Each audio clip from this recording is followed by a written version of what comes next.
Warriors motherfucker.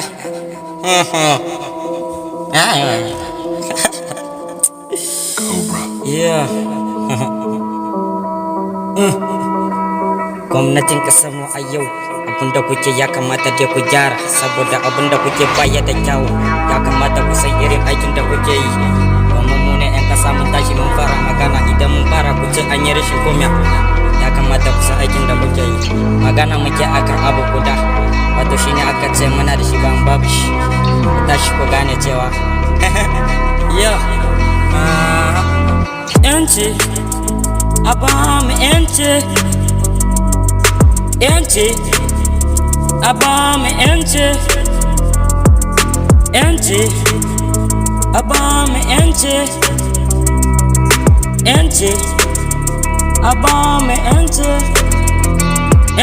yanci abamu yanci, yanci abamu yanci. Yanci muke so ɗan uwana, yanci muke so a bamu a Nijar, yanci muke so gwamnati ta bamu, domin abin da suke babu tunani a ciki. Suna cutar mu ne ko da yaushe, suna so mu dinga kuka ne akan titi.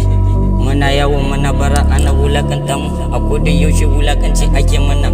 Ka duba sauran kasashe ma, wani irin mulki suke cikin kasarsu. Kowanne idan ya tashi zaman kasa sai da takardu da komai a ciki. Bayan haka nan ana ware ɗan ƙasa, bayan haka nan ana ware wani na ciki.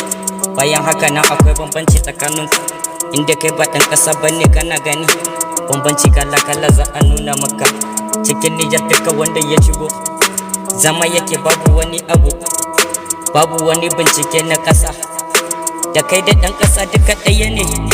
Me yasa ake wannan mulkin? Me yasa ake mana haka? Me yasa kuke mana irin wannan? Kuna so ku cuce mu ne?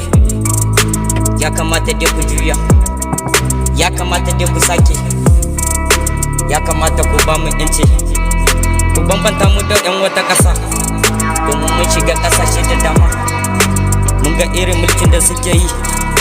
Kai da kake cikin waje ba za ka zo ka rena ɗan ƙasa ba, amma mu a cikin ƙasar mu mun kasa sani yancin kanmu. Dan ƙasa ya zo ya fare mu a cikinta, bayan mu ne muke cikin ƙasa. Gwamnati kenan abin da kika ga dama, wato kina so mu ɗau makamai ne ko? Za mu ɗauka mu kai gare ki kuma za mu yi uwar ki yanda muke so. Yeah, Mustapha zai easy lega.